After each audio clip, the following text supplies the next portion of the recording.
नमस्कार, मैं हिमांशु और आप देख रहे हैं टारगेट विथ हिमांशु। बेसिक शिक्षा विभाग में शिक्षकों के स्थानांतरण की मांग पिछले कई महीनों से उठाई जा रही है परिषदीय शिक्षकों के द्वारा। इस संबंध में एक पत्र भी 5 जून को लिखा गया, जिसमें जिला बेसिक शिक्षा अधिकारियों से इस प्रारूप पर सूचना मांगी गई जो आपके सामने है। कुछ लोगों ने इसको नई शिक्षक भर्ती से जोड़ा था, तो फिलहाल के लिए आपको बता दें कि नई शिक्षक भर्ती से संबंधित नहीं है, जहाँ तक हमें समझ में आ रहा है।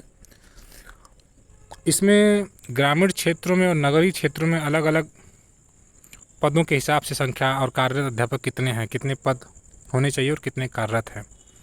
सरकार ने पहले ही कहा कि हमारे पास मतलब ग्रामीण क्षेत्रों में अधिक हैं और शहरी क्षेत्रों में कुछ कम संख्या, तो एक जगह से दूसरी जगह पर स्थानांतरण से संबंधित में ये पत्र एक नज़र में मुझे दिखाई दे रहा है कि जहाँ पर टीचर सरप्लस होंगे, क्योंकि इसके पहले जब बेसिक शिक्षा मंत्री सतीश द्विवेदी थी तो उन्होंने एक बात कही थी, उससे मिलता जुलता ये कुछ दिखाई दे रहा है।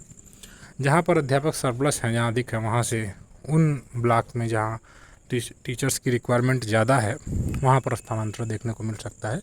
ज़िले के अंदर ही होगा, एक ब्लॉक से दूसरे ब्लॉक में, या यूँ कहें कि म्यूचुअल ट्रांसफ़र भी हो सकता है ज़िले के अंदर एक विद्यालय से दूसरे विद्यालय में, एक ब्लॉक से दूसरे ब्लॉक में। हाँ, एक ही ब्लॉक के अंदर 2 विद्यालयों में ट्रांसफ़र होने की संभावना कम रहती है, लेकिन अगर एक ब्लॉक से दूसरे ब्लॉक में आप जाना चाहते हैं तो इस संबंध में जल्द ही आपको सूचना मिल सकती है। सरकार का ध्यान इस ओर दिखाई दे रहा है। इसमें शिक्षक, मैंने आपको एक बात और बताई थी कि जो अभी संसद में जो बयान दिया गया था, उसमें जो जवाब दिया गया है वो जून 2022 के आधार पर नहीं है और या अप्रैल 2022 के आधार पर नहीं है, क्योंकि अप्रैल 2022 तक छात्रों की संख्या कितनी थी एक्चुअल में सरकार को भी नहीं पता है, क्योंकि विद्यालयों ने मानव संपदा पोर्टल पर ऑनलाइन किया ही नहीं है। इस संबंध में एक अलग आदेश निर्गत किया गया था, बल्कि सरकार से जवाब मांगा गया था सभी जिला बेसिक शिक्षा अधिकारियों से, फिर उनके द्वारा खंड शिक्षा अधिकारियों से, कि आप अपने विद्यालयों में कितने नामांकित छात्र हैं उसका डाटा ऑनलाइन अवेलेबल कराइए। क्योंकि बहुत से शिक्षकों ने, बहुत से विद्यालयों ने ऐसा किया कि रिकॉर्ड तो रख लिया लेकिन ऑनलाइन नहीं किया, जिससे वो अभी सरकार के संज्ञान में पूरा रिकॉर्ड ऑनलाइन नहीं अवेलेबल हो पाया। तो 30 जून 2022 को जो ये 2 करोड़ का लक्ष्य सरकार का था, अगर उसको जोड़ेंगे तो टीचर्स की बहुत अधिक रिक्वायरमेंट होने लग जाएगी।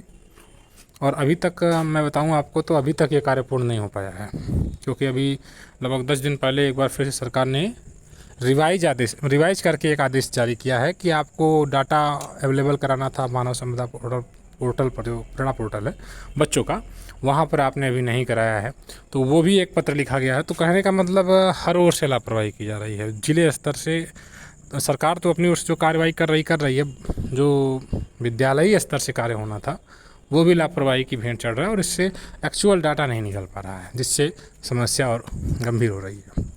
तो इस चीज़ पर भी ध्यान देने की ज़रूरत है।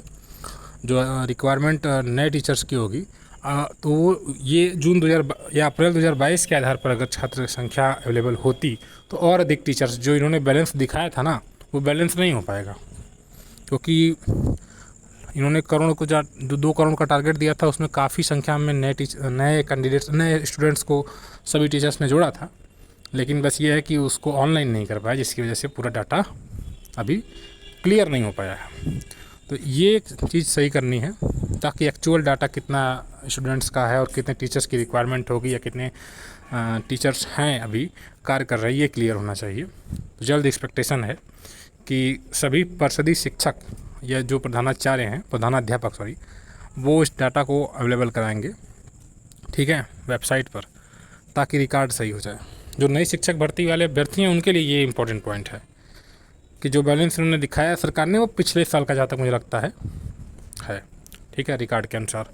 अब वापस ये जो ट्रांसफ़र की बात हम करते हैं, ग्रामीण क्षेत्र में, नगरीय क्षेत्र में कितने अनुमन्य पद और कार्यरत अध्यापक कितने हैं, तो हो सकता है कि जल्द ही इस संबंध में टीचर्स का ट्रांसफ़र हो जाए एक ब्लॉक से दूसरे ब्लॉक में, जहाँ पर रिक्वायरमेंट ज़्यादा होगी, जहाँ ज़्यादा शिक्षकों की ज़रूरत होगी, वहाँ टीचर्स भेजे जाए उन जगहों से जहाँ सरप्लस है। म्यूचुअल भी जल्द हो सकता है।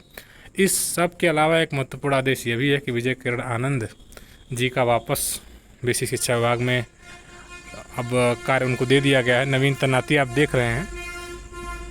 विजय किरण आनंद जी, जो कि जिलाधिकारी गोरखपुर के थे, अब प्रभारी महानिदेशक स्कूल शिक्षा, यानी कि जो शिक्षक कई महीनों पूर्व इस बात को लेकर विचार विमर्श या आपस में बातचीत कर रहे थे कि चलिए विजय किरण आनंद जी का अब तबादला हुआ है जिलाधिकारी के रूप में, लेकिन अब वापस उनको बेसिक शिक्षा दे दिया गया है।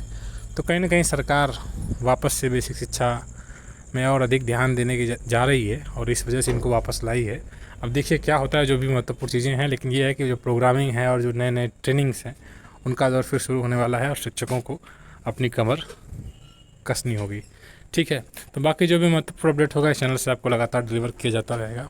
मिलते हैं फिर नेक्स्ट वीडियो में, जुड़े रहें। Good bye.